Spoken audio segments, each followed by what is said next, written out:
Hare Krishna, my dear Prabhus, dear Matajis. Good morning, good morning. First of all, good morning kay Charles Prabhu, Damodar Chandra Prabhu, Riza Mataji, Hare Krishna, Rolly Prabhu, Rodol Prabhu, Jonah Prabhu, and our dear God brothers, Radhanath Prabhu and Navadip Chandra Prabhu, Hare Krishna. Good morning, Hare Krishna. Good And morning, everyone. yes, a very nice sunrise. Talagang literal na may sunrise kay Navadip. So, before we go on to our uh, Srimad Bhagavatam study now, kakaiba yung topic natin.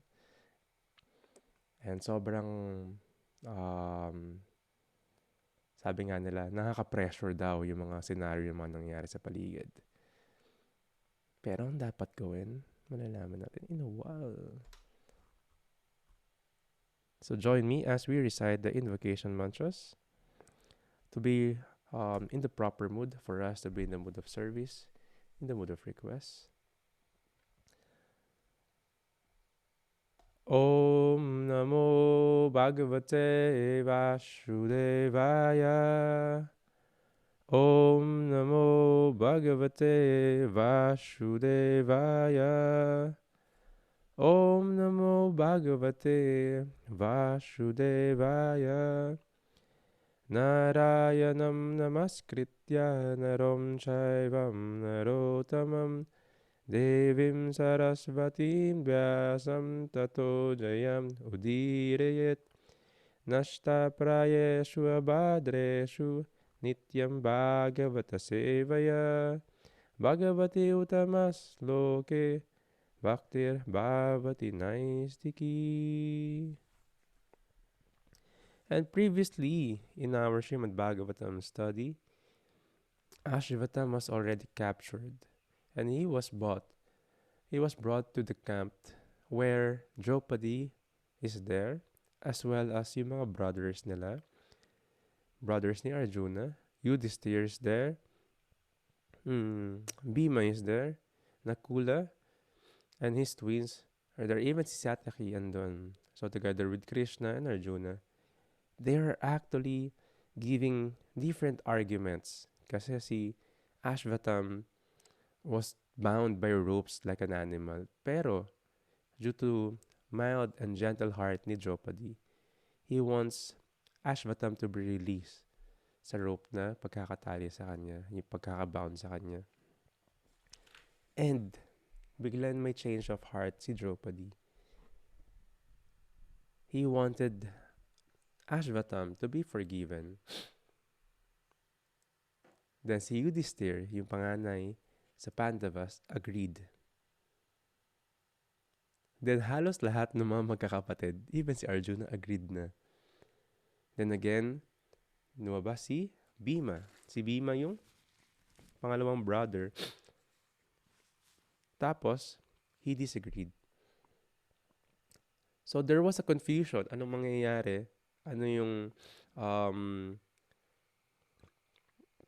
ano yung kailangan gawin ni Arjuna? Because si Arjuna is the one in the middle. Nag-request si Draupadi sa kanya at first. Nag-promise siya na kailangan niyang patayin si Ashwatam.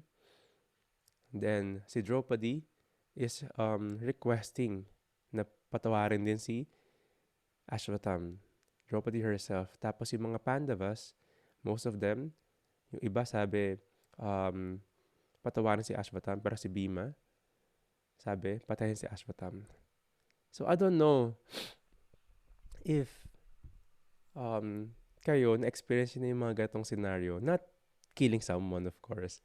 Pero yung scenario na meron kang one side, you have to do this. You have to follow some instruction from a person or yung gusto niya. Kasi pag di mo ginawa yung madidisplease siya. At the same time, nag-promise ka doon or may obligation ka doon. And on the other side, may isang party or may isang person din na kailangan mong gawa ng um, favor or gawa mo ng service. Kasi pag di mo nagawa yun, madidisplease din siya. Tapos, yung scenario is contradicting yung dalawa. Parang, paano ba to? Lahat ng action na gagawin ko, someone will be hurt. Or someone will be pleased and others will be displeased. May pressure na experience si Arjuna. And dati, when I was trying to understand yung mga bagay-bagay sa paligid ko, nagulat ako yung mga babae pala. They have, pag nasa mall, they have different choices of clothes. Like, even sa Uniqlo is very simple, minimalist. Pag lalaki, very simple lang, shirt, pants. Pagpunta ka dun sa babae na side, ang daming may trousers, tapos may parang palda, tapos yung iba hindi ko yung mga, alam yung mga tawag. Ang daming choices. So, ayun yung mga options para sa babae. Sa lalaki daw, very simple lang sila. Simple sila manamit, most. Pero they love shoes and they love watch.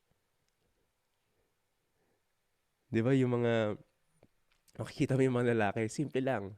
Sarilos lang sila babawi sa sapatos. And mas madalas sarilos, yung mga mamahalin na sinusuot ng lalaki is sarilos. Tapos nagkataka ako, bakit nagiging mahal yung mga relos na yun? Tapos, in history daw, nagiging mahal yung isang relos kapag merong mga watch na madalas mga handmade yon, very premium, and waterproof siya. So yung mga ATM siya, yung mga pressure underwater, kung ilang feet meron siya. It will be valuable kapag kaya niyang mag-withstand ng pressure underwater, lalo na yung mga nag-dive. Kasi sobrang lakas ng pressure doon, hindi nagkakrak yung glass. So, doon nasusukat yung value ng watch originally, kung gaano niya kaya i-withstand yung pressure. And a person having different scenarios sa buhay, maraming pressure in time, deadline, responsibilities. Minsan, para magkakrak na because of pressure. Pero kaya pa rin niya gracefully i-accommodate yung mga scenario. And kaya niya ma-withstand yung pressure na yon. Kaya pa rin niya mag-function under pressure. Isang good qualities daw ng isang tao is to be composed and mag-function under pressure. Kaya ba, Prabhu Radhanath and Navadip Chandra, Prabhu, na-try niyo na bang mapunta sa mga pressured na situation?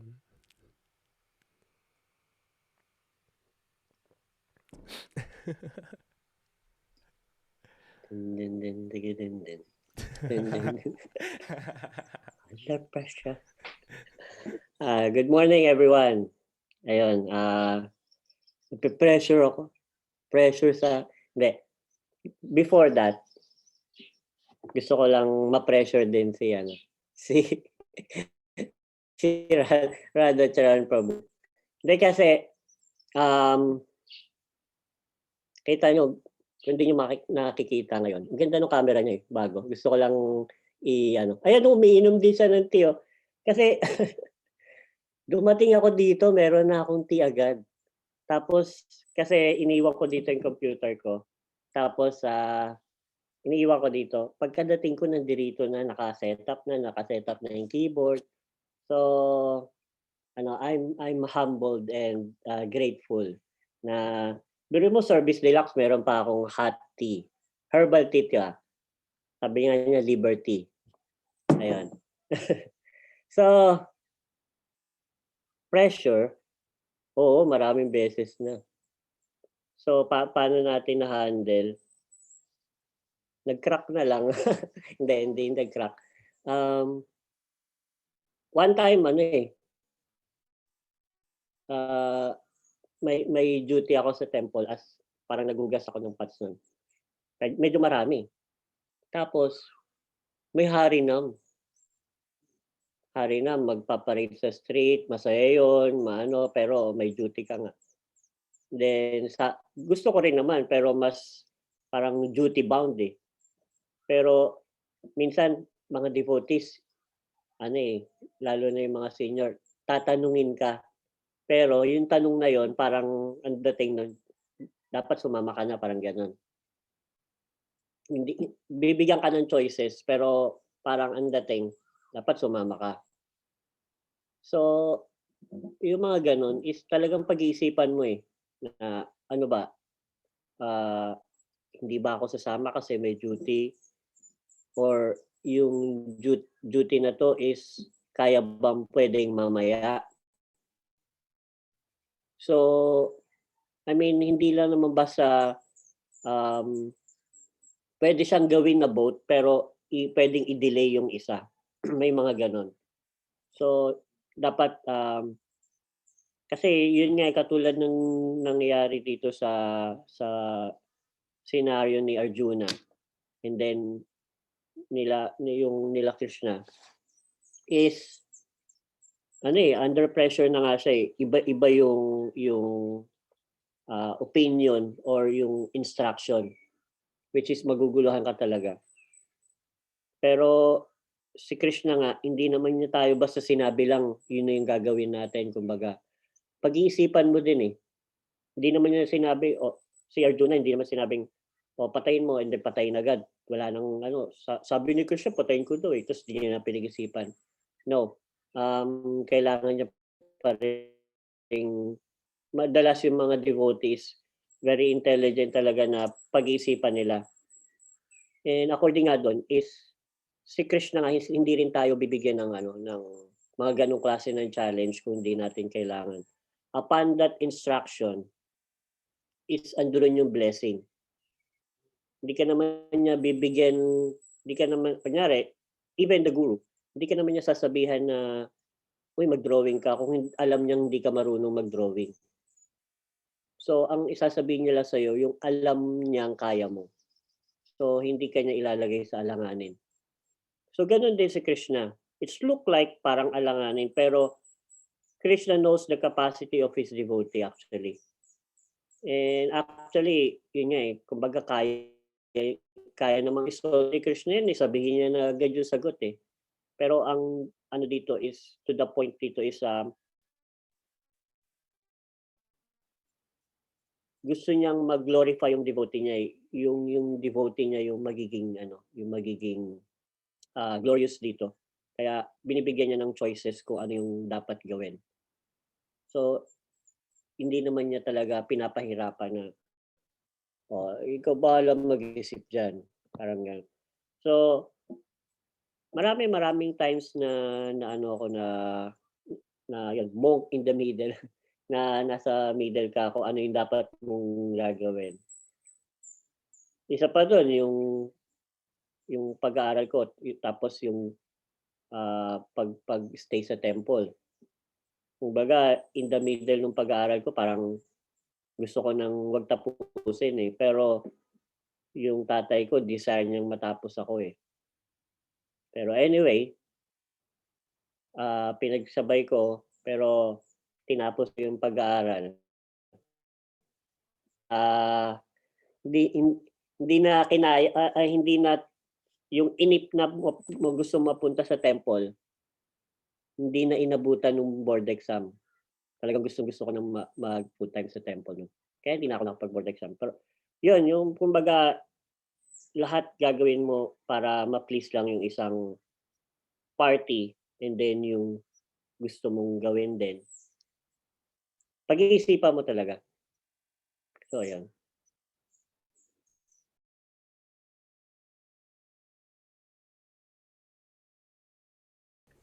Baka tayo, ma-pressure tayo sa time, tas wala na tayong time i-discuss yung Bhagavatam. So, napapressure ako magsalita ngayon kasi baka mas dumami yung salita natin kaysa dapat mapakinggan natin from the Bhagavatam. Pero, in general, actually, in my experience sa buhay, either mapa-material man yan or spiritual experience, I think napapressure lang naman kung masyado ako maraming reservations. Ako kasi yung type ng tao na at least as much as I can, planado lahat, parang anticipated lahat. Every galaw, every decision, parang nakalinya lahat eh.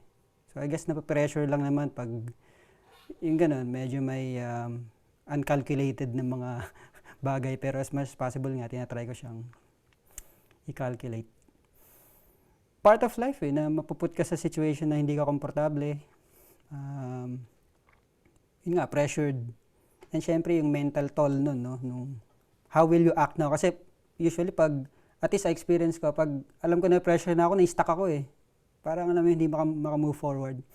Pero mainly ang ginagawa ko talaga, i-take ako ng time before ko i-execute yung parang pressured na action. Pero i-take time ako, wait lang, ano gagawin ko, ganyan.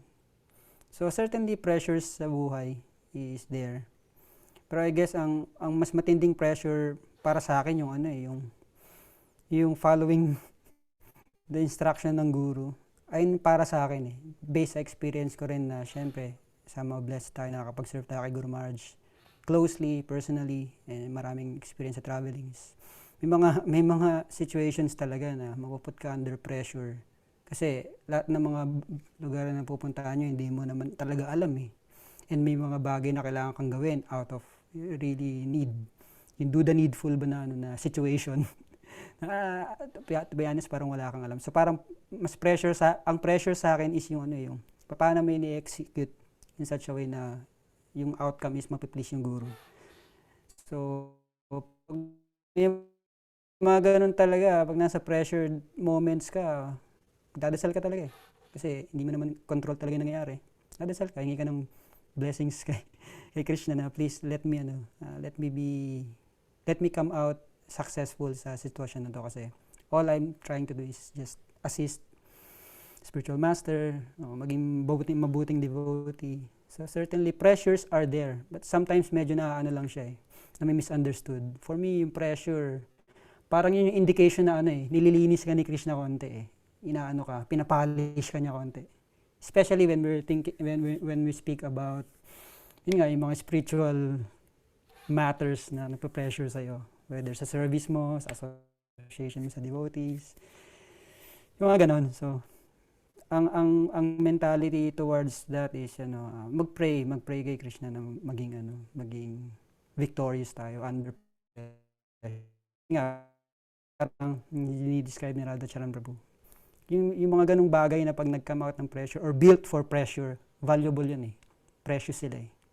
Di ba? Parang yung diamond nga, how it was formed by so much pressure and heat, di ba? Parang ganun. And they're valuable. So in that way, dapat wag tayo mag-give up, dapat hingi tayong tulong kay Lord. We're not in control pero we want to come out successful. So pressures are there, but we have to deal with it Krishna consciously.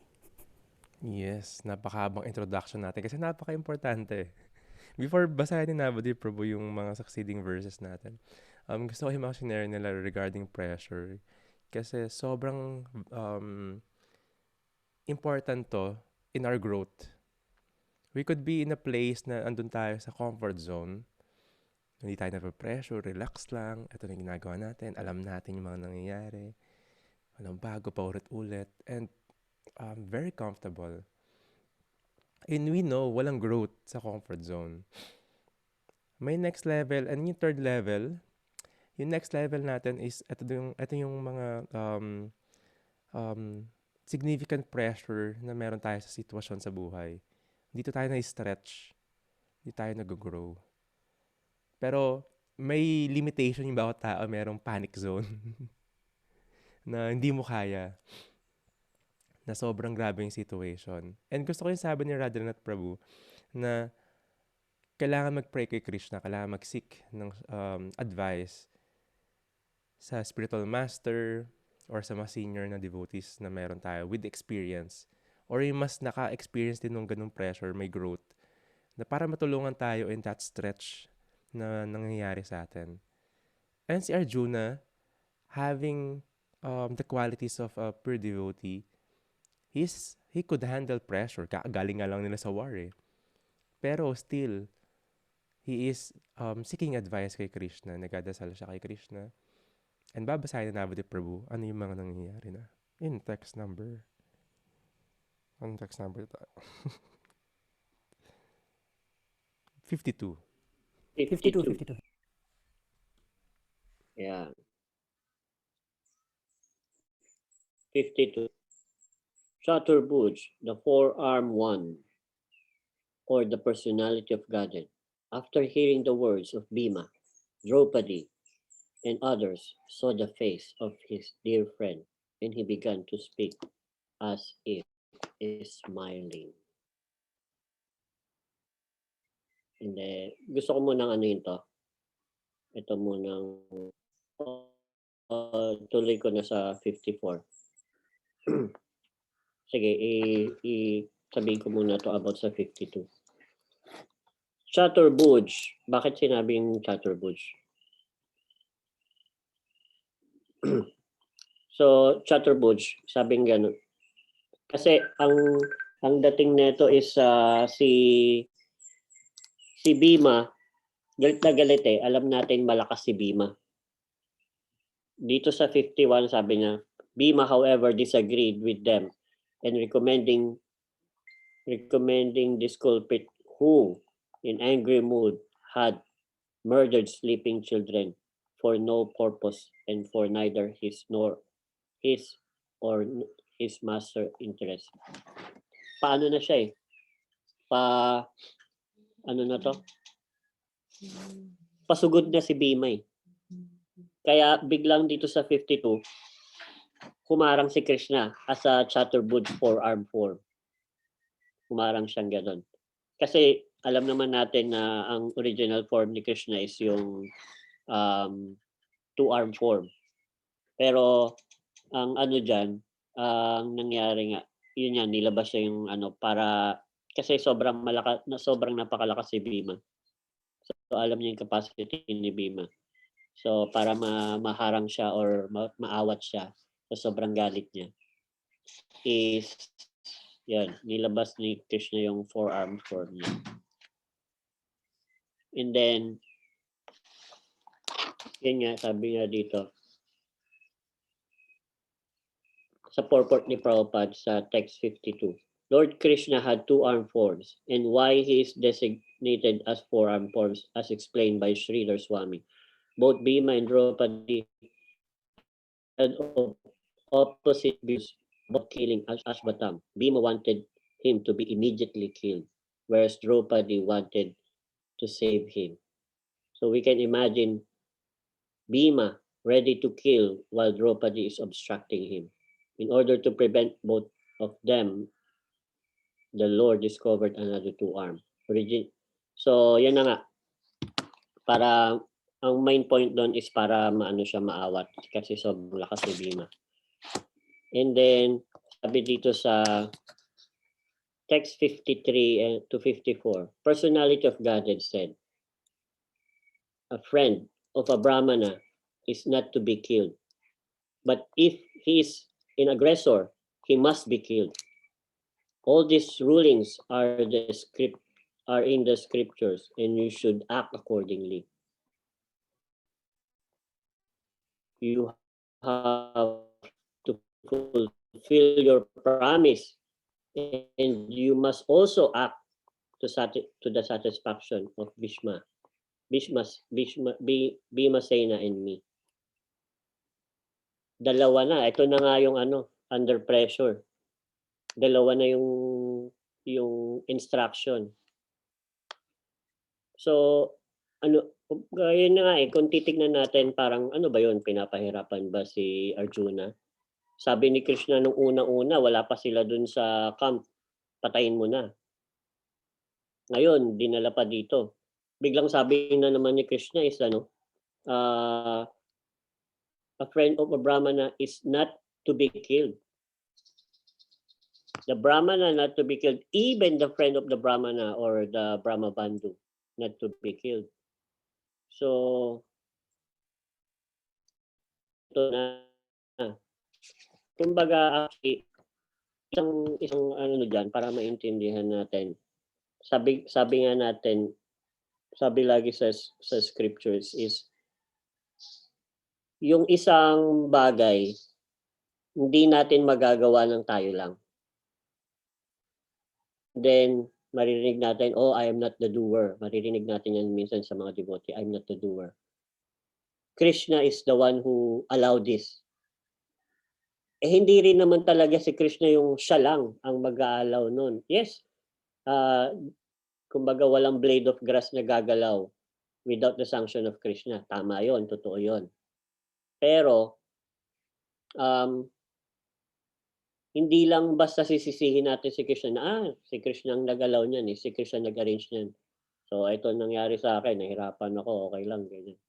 Hindi. Ang mangyari isang bagay, may 3 ingredients. First, yung desire natin. And then, first, yung mercy ni Krishna. And then, yung desire natin. And the third one is yung material nature or yung prakriti. So, paano yon? Paano nagtutugma yung mga yon? Kunyari, ang desire ko pumunta sa India. Meron na akong ticket. Bumili na ako ng ticket. Pero, if I'm not qualified enough to go to India, baka ma-offend ko lang yung mga makikita ko doon o tao doon. Without the mercy of Krishna, hindi mangyari. May ticket na ako, may desire na ako, pero kung hindi sanction ni Krishna or hindi pa ako ganun ka-qualified enough by my heart, is hindi mangyari. Kumbaga, ang dami namang mayaman dyan na pwede naman silang pumunta ng India, meron silang pambili ng ticket. But wala silang willingness. Pero gusto naman ni Krishna na ma-purify tayong lahat. So, laging kailangan tatlo yung sasagot doon. So, hindi lang basta si Krishna lang ang pwedeng sisihin or dahil successful ako, achievement ko to, ako ang gumawa nito. Wala nang kinalaman dito si Krishna, pinagpaguran ko to. No, because laging may mercy ni Krishna. And then, okay, paano naman kung may mercy ni Krishna na, tapos may desire na, kung wala ka namang wala ka namang, hindi na kaya nung prakriti, kunyari, mercy ni Krishna, gusto ko nang magbasa ng Bhagavatam.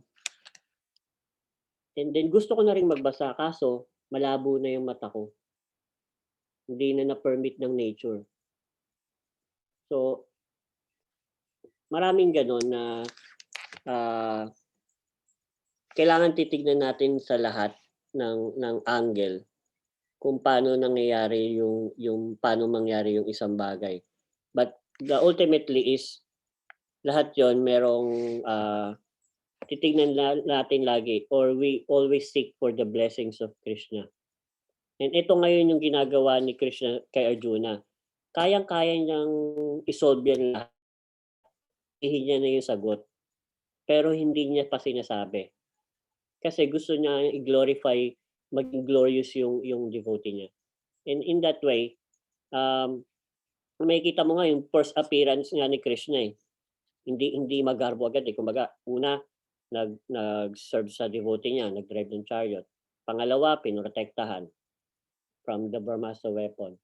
Pangatlo, tinutulungan silang isolve yung problem. Ngayon, binigyan siya ng choices na kung ano yung dapat gawin. But yun nga, alam na alam ni Krishna yung capacity ni Arjuna. Kung paano haharapin ni Arjuna yun. And then hinihintay niya yun. So makikita natin sa next verse kung paano niya paano i-handle ni Arjuna yun. Text 56. Hare Krishna. Text 55. Text number 55. Translation. Just then, Arjuna could understand the motive of the Lord by his equivocal orders, and thus, with his sword, he severed both hair and jewel from the head of Ashwatthama. I would like to read yung lahat ng purport na kasi maikli lang naman. So, purport. Contradictory orders of different persons are impossible to carry out. Therefore, a compromise was selected by Arjuna by his sharp intelligence, and he separated the jewel from the head of Ashwatthama. This was as good as cutting off his head, and yet his life was saved from all practical purposes. Here, Ashwatthama is indicated as twice born. Certainly, he was twice born, but he fell down from his position, and therefore he was properly punished. Text number 56. He, Ashwatthama, had already lost his bodily luster due to infanticide, and now, moreover, having lost the jewel from his head, he lost even more strength. Thus he was unbound and driven out of the camp. Purport. Thus, being insulted, the humiliated Ashwatthama was simultaneously killed and not killed by the intelligence of Lord Krishna and Arjuna. Text number 57. Cutting the hair from his head, depriving him of his wealth, and driving him from his residence are the prescribed punishments for the relative of a Brahmana. There is no injunction for killing the body. So, napakaganda na itong nangyari. Just to give a little bit of history about kay Ashwatthama. As we know, Ashwatthama is the son, anak siya ng Dronacharya. Dronacharya being the martial art teacher ng both Pandavas and the Kauravas. And si Dronacharya was really a powerful Brahmana, also a teacher of martial arts. Powerful siya, but they were living a very simple life with his wife sa forest na ganun. The usual Brahmana life, simple, satisfied kung anong meron na sila ganun. But they didn't have a son. So this Dronacharya, he was praying so much. Nag-perform siya ng austerities, ganyan. So parang actually sa Garbhadana Samskara, part yun ng samskara before conception na yung actually the husband and wife, pwede sila mag-pray kung anong gusto nila maging character ng gusto nila maging son. Nakasulat din yun. So pwede sila mag-desire na kunyari anak mo is gusto mo maging intelligent, shastras, or gusto mo maging magaling devotee pagdating sa altar, may mga ganun may mga ganun sa Garbhadana Samskara, very specific na trait na gusto mong magkaroon yung ma-invite mo na soul para maging anak, ganun. But anyway, so nagpe-pray si Dronacharya ng ganyan, napakatinding prayers. Brahmana, alam niyo yung mga prayers. And actually, na-please niya si Lord Shiva, and then si Lord Shiva binigyan siya ng benediction na, or ng boon, or you can say blessings na yung anak mo magiging malakas and immortal. Ganun siya, maging immortal siya. Siyempre, masaya siya kasi parang, malakas, tas immortal. Siyempre, pwede niyang turuan ng martial arts or military arts.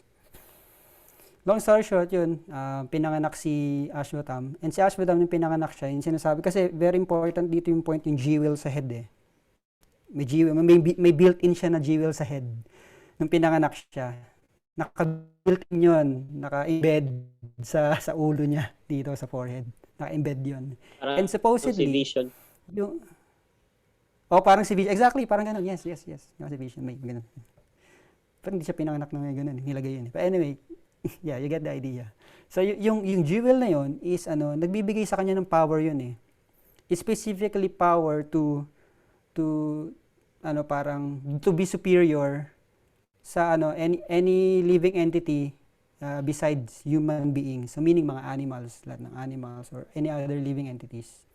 So nagbibigay superior siya, nagbibigay sa kanya ng strength 'yon. So ayun yung story bakit may ganong feature si Ashwatthama. And yun nga, dahil sa association actually, pinili niyang mag-side sa, although powerful himself, pinili niya kasi yung side ng Kauravas, and then may in-explain bakit siya nag-fail and bakit kailangan humantong nitong sitwasyon Meron siyang yung three main failures na ginawa niya na bakit humantong sa ganitong scenario na actually mawawala sa kanya lahat. Ang sinasabi, ang dinidescribe sa Shastras is that tatlo yun, 3 main mistakes na ginawa niya. Number 1 is yung pag-side, hindi yung pag-side sa ano eh. Yung binitawan niya yung pinatay niya yung mga anak nila ng Pandavas and the Draupadi. Ibig sabihin yung anak ni Arjuna, son si Draupadi. Number 1 yun. Number 1 biggest mistake na ginawa niya. Pangalawa, nung ni-release niya yung nuclear weapon na yan, nakadirect kay Arjuna. Actually, ni-redirect niya sa asawa ni Arjuna na si Uttara, which nandun si Maharaj Pariksit. Nandun si Maharaj Pariksit. Yun yung pangalawang biggest mistake niya na ginawa. Tapos may isa pa eh.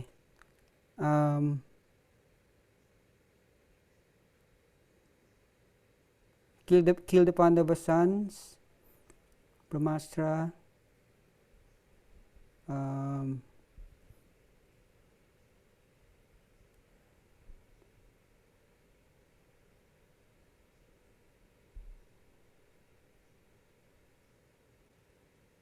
wait lang binabasa ko eh. These 3 mistakes became a big reason for his defeat.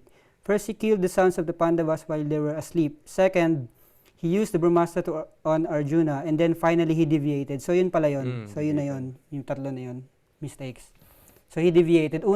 Pangalawa, yung una 'di ba, pinatay niya yung mga sons. Pangalawa, yung tinira niya yung Brahmastra kay Arjuna. Pangatlo, yung dineviate niya. Parang yung auto-lock niya, binago niya. Instead na kay Arjuna, dinirect niya dun sa asawa ni Arjuna na nandun si Maharaj. So very heinous crimes na mga ginawa niya. Kaya nagli-lead na tayo sa ganitong position na yun. Kinailangan yung action ni Arjuna here, we can see he's very expert, he's intelligent kung paano niya i-meet together yung desire ng wife niya, and then desire ni Krishna, and then nila Arjuna, and then Bhimashane. So lahat yon by that single action na tinanggalan ng hair, and then tinanggal yung jewel niya sa ulo, is the appropriate or the best na punishment para kay Ashvatam. And na-meet niya in between lahat, and actually satisfied sila lahat sa action niya na yun. Sinasabi kasi na yung una na ginawa niya na tinanggal yung buhok sa scriptures at sa Vedic times, considered as the lowest insult na pwede mong gawin sa isang tao.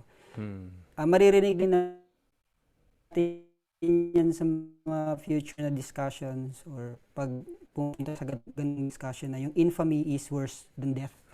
Di ba? Parang ganun, pag napahiya ka masyado, parang halos nawalan ka na ng credibilidad and everything. Parang may mga tao na sabihin, sana namatay na lang ako, parang ganun. Kasi mas matindi yun eh. Buhay ka pa, pero parang patay ka na sa society, or tingin patay ka na kasi walang-wala ka na. So mas masakit actually yung ginawa niya, pero na-meet niya in between yung desires nila ng Krishna, nila Draupadi, nila Bhimashane, ganun. Tapos yun, sinever niya yung tinanggal niya yung jewel sa head. Yun, nawala yung strength na yun na nagbibigay sa kanya. Kaya hindi na siya actually wala na siyang ganung klaseng strength na pwede siyang mag-lord over sa other living entities. So tinanggal sa kanya, tapos yun, tinaboy siya, di ba? Yun yung mga appropriate daw na ginawang punishment para sa kanya. Kaya may chinat si people always speak of your infamy, and for a respectable person, dishonors worse than death. Thank you for that. Yeah. So ganun. Kasi actually naput si Arjuna sa same position eh. Nung nasa battlefield siya eh. Pinapalaban siya ni Krishna, pero ayaw niya. Punta na lang daw siya sa forest. Kasi parang ayaw niya patayin tong mga grandfather ko eh. Mga teachers ko yan eh. Ganyan. They're brahmanas. Pinut din siya sa ganung same position ni Krishna eh. Pero by his... Gusto ko rin muna i-highlight dito na yung relationship ni Krishna at saka ni Arjuna, very special, and as a servant, di ba? Kasi inaccept na ni Arjuna si Krishna as his spiritual master eh. Even nung battle ng Bhagavad Gita, sa Bhagavad Gita, ng battle, nag-surrender na siya kay Krishna eh. So actually, very expert servant nga daw sabi. Alam na yung ang first class servant, sabing ganun, is kahit pang sinasabi masyado yung spiritual master, alam na kung ano gagawin. sa example na to, actually si Krishna hindi naman siya nagbigay ng kung anong dapat gawin ni Arjuna eh. Nagbigay lang siya ng hint na actually dapat ganito ang dapat mangyari diyan.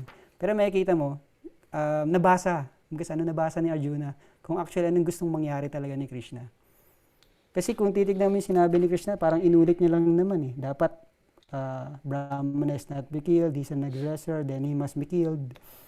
Tapos, nasa scriptures naman yon. Tapos, binigyan siya. Ngayon, paano mo, mo yan? You have to fulfill all those desires. So, yung dilemma mo yan, i-solve mo yan. And expertly enough, because of his sharp intelligence nga daw, sabi ni Srila Prabhupada, he was able to execute that, and then, by that action, nasatisfy niya lahat ng mga desires ng kanyang mga beloved, especially Lord Krishna. So yun lang yung backstory about kay Ashvatam and bakit appropriate yung ginawang punishment sa kanya. Napakaganda. Ang ginawa ni Arjuna is win-win situation. And ayun yung sobrang gusto natin magawa. Where it is not just pleasing everyone, na people pleaser tayo.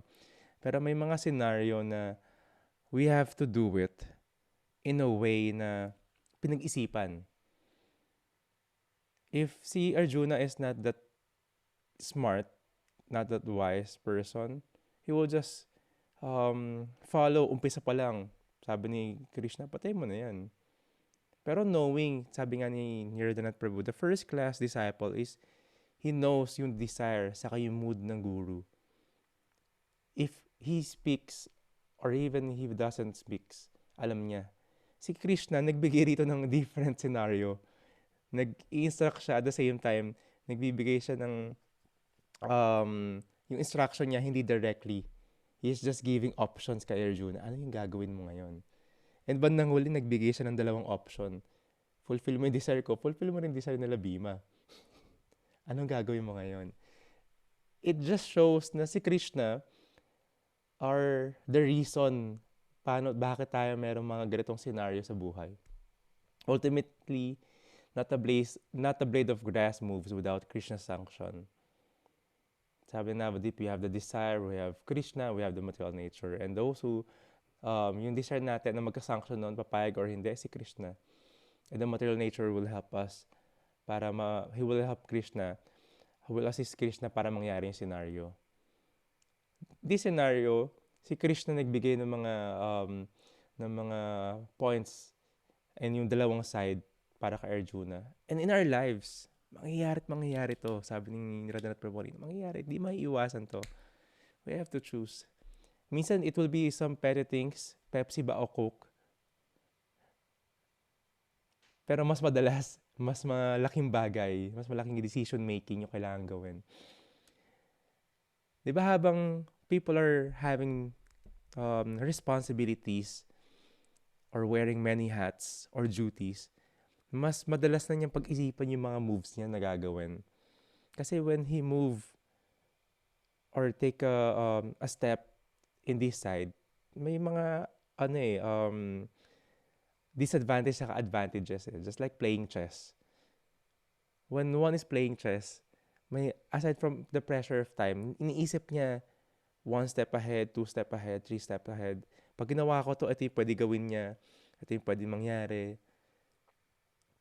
Ganon din tayo sa buhay. And minsan, yung mga scenario na pupuntahan natin, it's very new for us, very foreign. Very, kumbaga parang, anong tawag, nakalimutan yung term, na unvisited track yung mga yon for us. Pero yung mga katulong sa atin to guide, yung mga very well-versed na dun sa track ng field na pupuntahan natin, which is the guru, which is the senior devotees.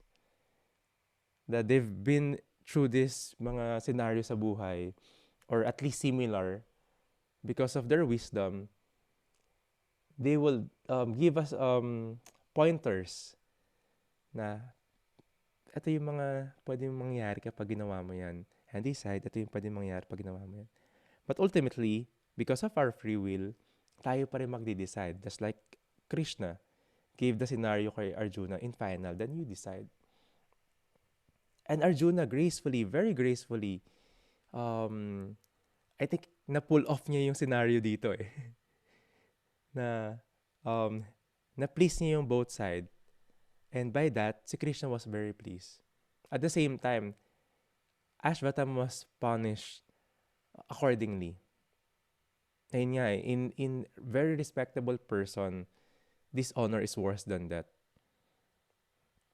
And nangyari daw kay Ashvatam eh. In the Mahabharata, it was mentioned, may condition pa yon na he will be alone and lonely for 10,000 years, for the next 10,000 years. And this happened for for the last 5,000 years. So, nag-roam around pa siya. Actually, pag nag-search ka sa YouTube, meron sila mga conspiracy theories. Oh, parang si Ashvatam to ah. Yung mga taong alam yung scripture, sinahanap nila yung mga nandito pa ngayon. Hinahanap nila. Makita nyo ang daming mga nasa CCTV, tapos nakunan. Feeling ko si Ashvatam to, ganyan. They wanted to catch. Pero I don't know if malalaman nila kasi ang curse sa kanya is magiging lonely and alone siya for the next 10,000 years, so 5,000 years more pa. Very, very mystical at the same time, practical yung mga nangyayari sa Srimad Bhagavatam. In that way, very ancient siya, pero very relevant sa mga nangyayari sa buhay natin.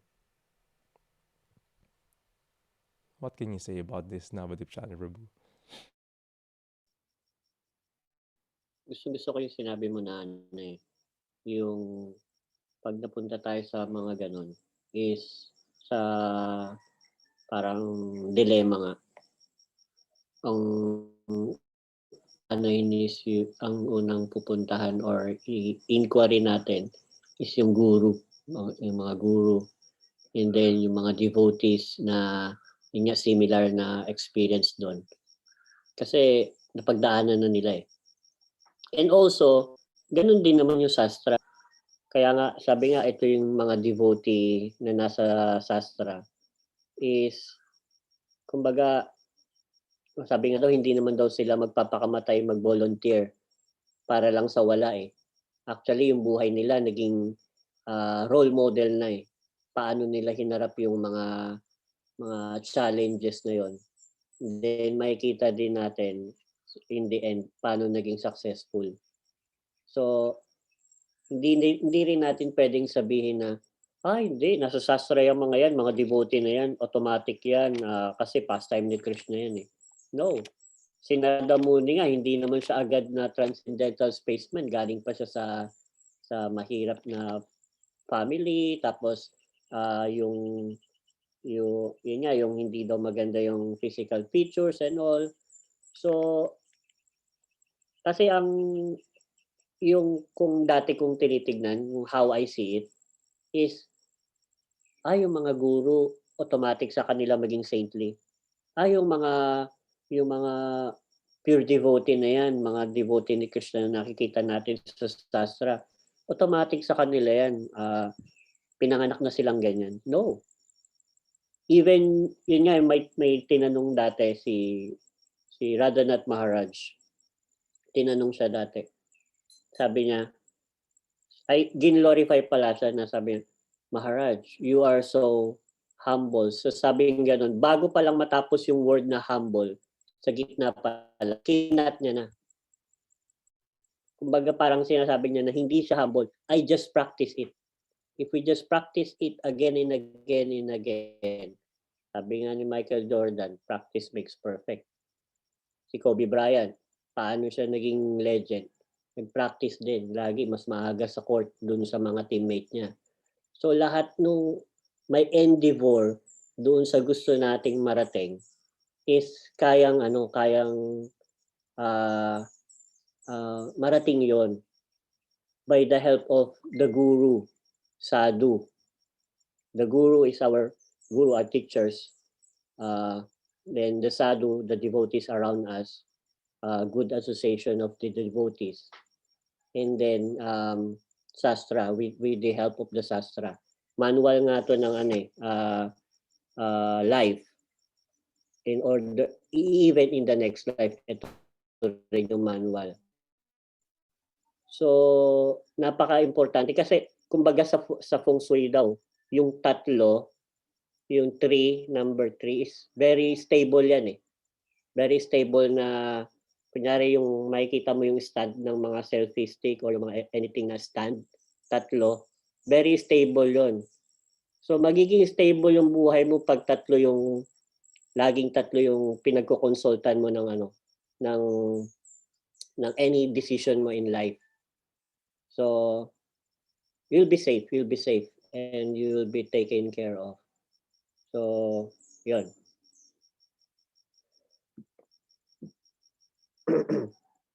Brother Nat, preview? Maganda yung mga sinabi mo. Natutuwa ako sa mga practical mo ng mga examples. And it's very true na life will put us under pressure. Kasi that's just the nature of this material world, di ba? We even pressure sa health, pressure sa relationships, pressure sa spiritual life, or your pressure sa business. These pressures will come, eh. Unfortunately nga, because of lack of knowledge, yung mga pressure na yon hindi nadidil ng maayos. Kaya ang daming mga mental health na mga issues, na-depress yung mga tao. So, like you said, it's very important na magkaroon ng ganong consultations from Guru Sadhan Shastra. Of course, we're speaking about, our as devotees in the spiritual life. Ganon dapat ang gawin natin. Kasi nga, life will put us to this kind of tests, and we must, like Arjuna, we must be expert and intelligent enough to deal with it and come out parang gracefully. And yung sabi nga na Arjuna, that's the word, gusto ko marinig, na pulled off niya. He pulled it off. So, because of his sharp intelligence, and yun nga, because he is a devotee of Krishna. So, let's always parang pray na pag dumating sa atin yung mga pressured na situations, lagi natin maalala si Krishna actually. That in itself alone, pag naalala natin si Krishna, then start na yun ng magandang ng process. Then you will consult with devotees, you will look sa sastras, mga ganun. So, very important yung sinabi mo na ganun. These three stable, 3 stripes. Mas stable talaga yun siya. Kaya nga, ultra boost. Bigyan ka na ng boost, di ba? Pag na-pressure ka na. Yan yung mga brand with the 3 stripes. Stable yun. Just kidding idea. These three things is very important sa buhay natin. Sobrang ganda nun. If we're gonna take a look in the perspective, hindi lang naman si Arjuna yung na-pressure dito, eh. Si Ashvatam was put into different pressured scenarios. Pero hindi niya ginawa yung pag-consult sa guru, sa scriptures, sa saintly person. Even na-displease nga niya yung guru niya, eh. Gumawa siya whimsically ng mga paraan. Tapos, yung in-offer niya yung mga head, yung guru niya, parang, ba't mo ginawa yan? Mamamatay na yung guru niya, tapos binigyan mo pa ng burden, di ba? Which is si Duryodhan, yung tinitignan niya as master niya. Ba't mo ginawa yan? So, the pressure will come in our lives. Pero ganito katinda yun.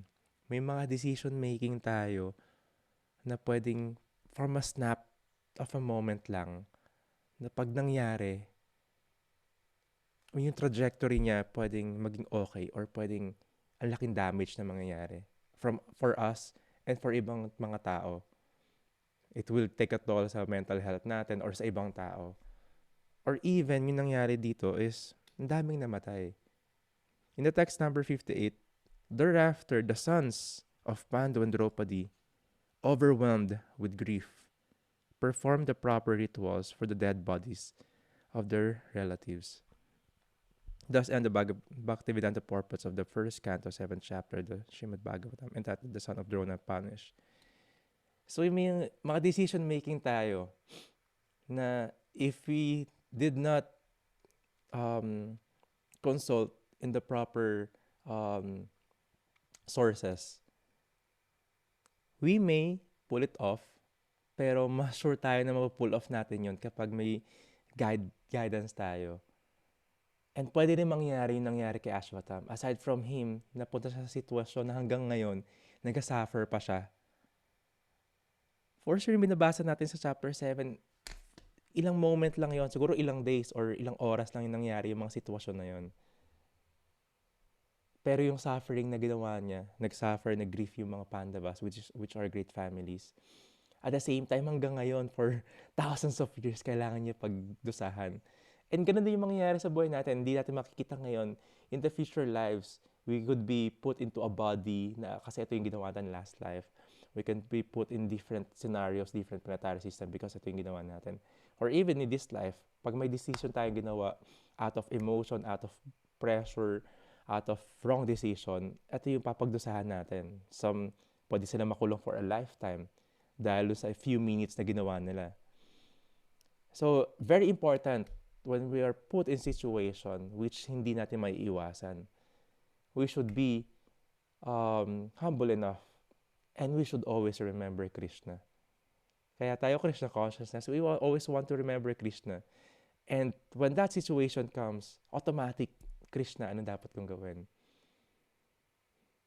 When that comes, a lot of pressure. Krishna, please, I'm taking shelter. And that is a very wonderful lesson na natutunan natin in this scenario. Because of this, lumabas na rin kay Raghunath Prabhu kung paano lalabas si King Pariksit. Pero ayun yung abangan natin sa chapter 8, which sobrang ganda nun. And imagine, natapos natin yung first part na to, yung first canto. Napakasaya. It's very wonderful having this Srimad Bhagavatam, the incarnation of Krishna in the form of a book. It is not an ordinary pen and ink. And we are on our 38th session. And ang dami natin natutunan. Ang dami kong realization. And I'm always humbled and honored having your association, my dear Prabhus and Matajis. Sobrang life-changing and humbling experience. Maraming salamat, sabi ni Bhakti Jonah. Happy Easter. So in different situation, there is always hope after. Magkamali man tayo, meron pa rin mga hope after yung mga dark moments na yan. And just like the Easter na celebration natin is after yung mga scenarios nangyari kay Jesus Christ, the hope is still there. Out of love ni Krishna, we are here. So don't forget to always chant your rounds kasi we should always remember Krishna. Investment yan eh, readiness natin yan eh. Scenarios will come, but pag palagi ka nagka-chant. Sabi nga, if may scenario dumating sa buhay mo, sa araw mo, pero okay yung sadhana mo, okay yung chanting mo in that day, nakapag-invest ka in the morning, iba mo harapin. If umatin ka ng Srimad Bhagavatam sa umaga, yung scenario mo later, iba mo harapin. Kasi naalala mo si Krishna kagad. So, let's make it a habit. Let's make it a lifestyle.